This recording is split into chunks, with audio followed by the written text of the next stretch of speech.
Good morning students. आज class 4 में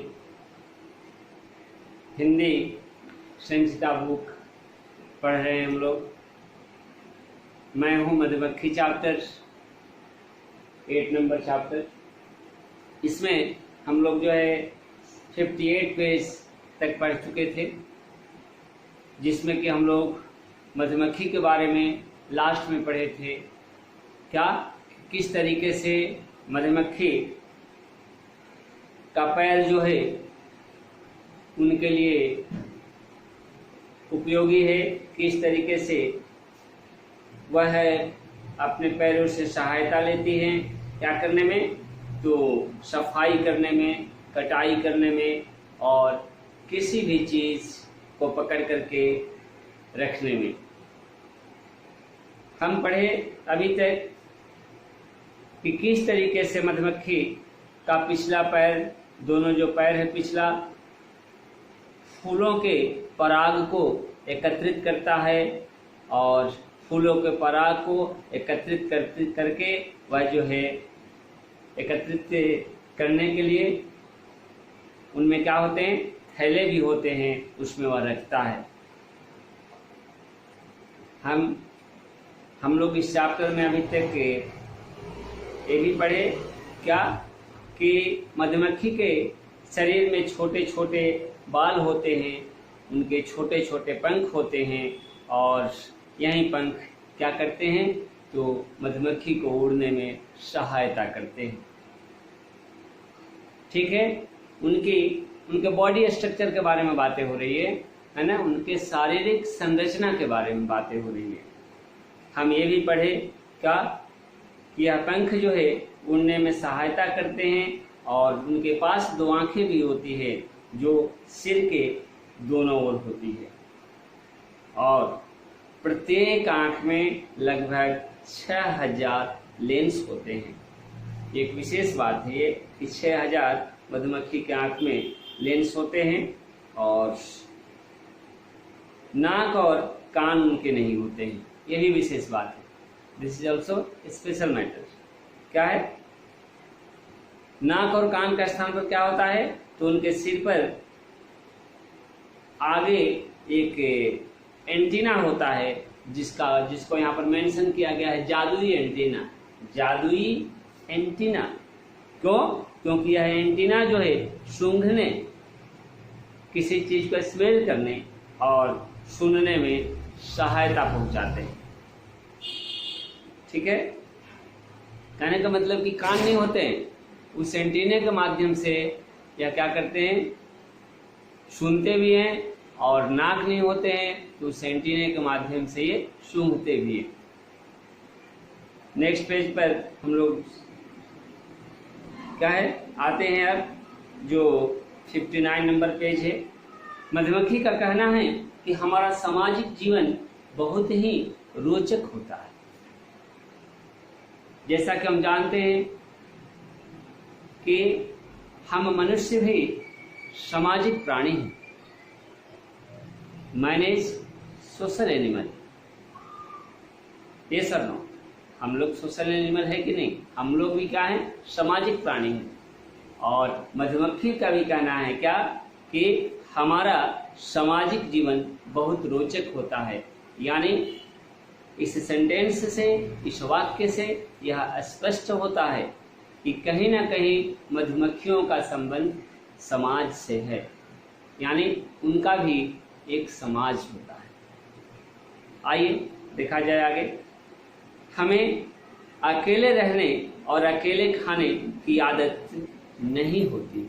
देखिए मधुमक्खी की बात, मधुमक्खियों को अकेले खाने और अकेले रहने की आदत नहीं होती, उनकी आदत नहीं है, उनकी हैबिट नहीं। बच्चों, अकेले जो है कौन रहता है? अकेले 2 ही रहते हैं। कौन कौन रहता है अकेले? 2। अकेले या तो देवता रहता है या दानव रहता है। अकेले कौन रहता है? देवता या दानव। अकेले है दानव, जंगल में है, ठीक है, जहाँ भी है, उसे जो है समाज से मतलब नहीं है। वह किसी को मारेगा, किसी को काटेगा, किसी कहीं भी कुछ भी तोड़ेगा फोड़ेगा, उसको किसी से डर नहीं है, किसी से भय नहीं, कुछ भी करेगा। क्यों? क्योंकि वह तो दानव है। और देवता, देवता भी क्या होते हैं? देवता भी जो है सर्वशक्तिमान है, उनको भी कोई समाज की आवश्यकता नहीं। गॉड इज अलमाइटी, भगवान क्या होते हैं? सर्वशक्तिमान, उनको क्या मतलब है समाज से, है ना? वह समाज की रचना करते हैं, है ना?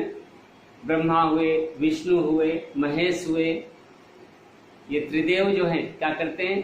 तो एक समाज का कंस्ट्रक्शन करते हैं, एक जो है पूरे विश्व का, पूरे धरती का, सब कुछ जितने भी जीव हैं इनका एक क्रिएटर है, क्रिएट करते हैं।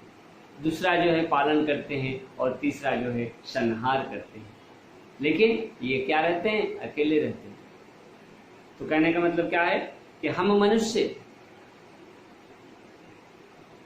समाज में रहते हैं, हम समाज के बिना नहीं जी सकते। आपको अगर एक रूम में बंद कर दिया जाए और आपको वो सारी चीजें दी जाए जो आपको अच्छी लगती है, क्या आप रह पाएंगे उस रूम में अकेले उन चीजों के साथ? जो चीजें आपको अच्छी लगती है, आपको कंप्यूटर बहुत अच्छा लगता है, मोबाइल बहुत अच्छा लगता है, आप जो खाना में इंटरेस्ट रखते हैं खाने में, वो सभी आपको दे दिया जाए और कहा जाए कि इसी रूम में तुम 10 दिन रहो अकेले।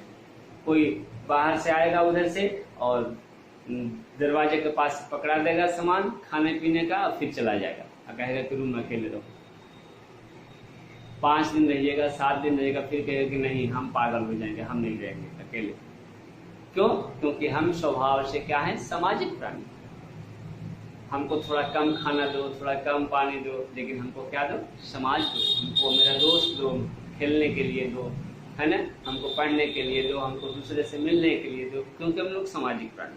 आइए फिर से एक बार, मधुमक्खी का कहना है क्या कि हमें अकेले रहने और अकेले खाने की आदत नहीं होती, जिस तरीके से हमें भी नहीं होती है, आपको भी नहीं होती है, मनुष्य को नहीं होती है।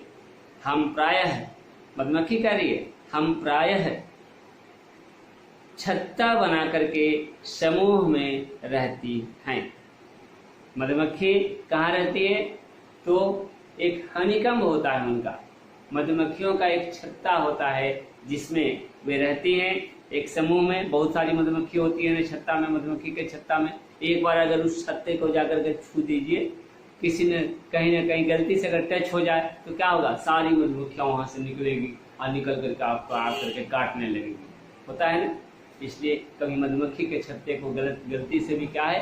हाथ नहीं लगाना, डिस्टर्ब नहीं करना उसे, ठीक है। तो प्रत्येक छत्ते में एक रानी मक्खी होती है। देखिए उस छत्ते में बहुत सारी मधुमक्खियां होती हैं, लेकिन एक मक्खी क्या होती है? रानी मधुमक्खी होती है। और हम सभी मधुमक्खियां उसके निर्देशों का पालन करती हैं। यानी सभी मधुमक्खियां जो है किसके डायरेक्शन पर काम करती हैं? सभी मधुमक्खियां जो है उस रानी मक्खी के निर्देशानुसार काम करती हैं, उसके निर्देश पर। जिस तरीके से हमारे भी घर में क्या होते हैं? हमारे भी घर में मालिक होते हैं, और मालिक के आदेश के अनुसार, पापा के आदेश के अनुसार क्या होते हैं? सब काम करते हैं घर में। तो एक परिवार की बात हम बोले, अगर हम समाज को देखते हैं तो समाज का भी एक मालिक होता है। जैसे हमारा जो एक समाज है, हमारा समाज में क्या है? एक वार्ड होता है। वार्ड में क्या होता है? वार्ड कमिश्नर होता है। हम लोग उसकी बातों को मानते हैं, पालन करते हैं। कुछ अगर गड़बड़ होता है वार्ड में तो हम लोग जाकर के उसको बताते हैं, वह जो है मामले को सुलझाता है। आप गांव की चर्चा ले लीजिए, गांव में क्या होता है? तो गांव में मुखिया होते हैं, पूरे गांव का सरपंच होते हैं। वे जो है जितने भी झगड़े होते हैं, जितनी भी बातें होते हैं उसको सुलझाते हैं। तो कहने का मतलब कि हर एक संगठन में, हर एक स्तर पर कोई ना कोई हेड होता है, कोई ना कोई मुखिया होता है, चाहे वह परिवार हो या एक समाज का छोटा सा समूह हो, वार्ड हो, गांव हो, मोहल्ला हो, है ना। मोहल्ले में भी क्या होता है, कोई ना कोई माननीय व्यक्ति होते हैं, कोई ना कोई सम्मानीय व्यक्ति होते हैं, सम्मानित व्यक्ति होते हैं, जिनका सभी जो है रिस्पेक्ट करते हैं और उनकी बातों को मानते हैं, है ना। तो मधुमक्खियों का क्या कहना है, मधुमक्खी का कहना है कि हम भी जो है किसी के दिशा निर्देश पर चलते हैं, और वह कौन है, वह है रानी मक्खी। हम सभी मधुमक्खियां उसके निर्देशों का पालन करते हैं, उसके आदेशों का पालन करते हैं, उसके आदेश के बगैर हम लोग कुछ नहीं करते हैं। यानी कहीं ना कहीं जो है मधुमक्खियों का संबंध क्या है, डिसिप्लिन से है, कहीं ना कहीं मधुमक्खियों का संबंध जो है अनुशासन से। नहीं, हम किसी के बातों को मानते हैं, हम अपने से बड़ों की बातों को मानते हैं, हम अपने पापा की बात को मानते हैं, मम्मी की बात को मानते हैं, भैया की बात को मानते हैं। इसका मतलब क्या है, इसका मतलब ये कि हम अनुशासन में रहते हैं, हम अनुशासनबद्ध जीवन पसंद करते हैं, और अनुशासन में रहकर ही क्या होता है, हमारा जीवन सफल होता है। ठीक है। तो रानी मक्खी केवल क्या करती है, रानी मक्खी जो है वह सिर्फ अंडे देने का कार्य करती है। रानी मक्खी का कार्य क्या है, अंडा देना सिर्फ, और वह आकार में हम सभी मधुमक्खियों से बड़ी होती है। भाई रानी मक्खी है, रानी मक्खी का तो कुछ न कुछ विशेष बात होगी उसके साथ में। तो क्या विशेष बात है, बाकी सारी मक्खियों से बड़ी होती है, तभी तो रानी है वो, कुछ न कुछ विशेष बात होगी उसमें, शारीरिक संरचना से वो बड़ी है। तो हम सभी मधुमक्खियां रानी मधुमक्खी की देखभाल करती है, सभी जो है उसके आगे पीछे रहती है, सभी उसकी देखभाल करती है, और वह रानी की तरह रहती है। रानी की देखभाल सभी करते हैं कि नहीं, क्योंकि वह रानी है, सब उसके नौकर चाकर होते हैं, नहीं। तो उसी तरह से यहाँ भी देखिए समाज में मधुमक्खियों की समाज में रानी मक्खी को सभी जो है देखभाल करते हैं, और रानी मक्खी का सिर्फ कार्य क्या होता है, ध्यान दीजिएगा, अंडा देना। सर्दियों में ठंड से बचाव के लिए हम सभी मधुमक्खियां रानी मधुमक्खी के आसपास घेरा बना करके रहती हैं। क्यों, ताकि रानी मक्खी को ठंड नहीं लग जाए, ठंड से बचाती है। इस तरीके से मधुमक्खियां, सारी मधुमक्खियां चारों तरफ रानी मक्खी के इर्द गिर्द रहती है, ताकि उसे क्या हो, गर्मी मिले। और रानी मधुमक्खी प्रायः वसंत के मौसम में ही अंडे देती है। ध्यान दीजिएगा, स्प्रिंग सीजन में, वसंत हुआ है ना। और हम सभी कार्य आपस में मिलजुल कर करती हैं, जितने भी सारी मक्खियां हैं आपस में मिलजुल कर कार्य करते हैं। क्या कि तुम जाकर के पानी लाओ, तुम जाकर के खाना लाओ, तुम जाकर के दाना लाओ, है ना, तुम जाकर के जो है फूल से पराग लाओ। तो कहने का मतलब कि हर एक मधुमक्खी का एक ग्रुप बना हुआ है, जिसमें क्या है, कार्य जो है बटे हुए हैं, तुम लोग ये करो, तुम लोग ये करो, तुम लोग ये करो, छोटा छोटा जो है ग्रुप बना हुआ। ठीक है। कुछ मधुमक्खियां भोजन जुटाने का कार्य करती हैं, देखिए है यहाँ पर दिया हुआ। तो कुछ छत्ता बनाने का, तो कुछ छत्ता बन जाता है तो जो है पराग लाने का कार्य करती है। और जानते हो शहद कैसे बनता है, शहद कैसा होता है ना, बहुत टेस्टी होता है। तो शहद के बारे में हम लोग नेक्स्ट दिन जानेंगे। ठीक है, शहद की चर्चा करेंगे नेक्स्ट दिन। आज के लिए इतना ही, नेक्स्ट टाइम मिलते हैं। धन्यवाद।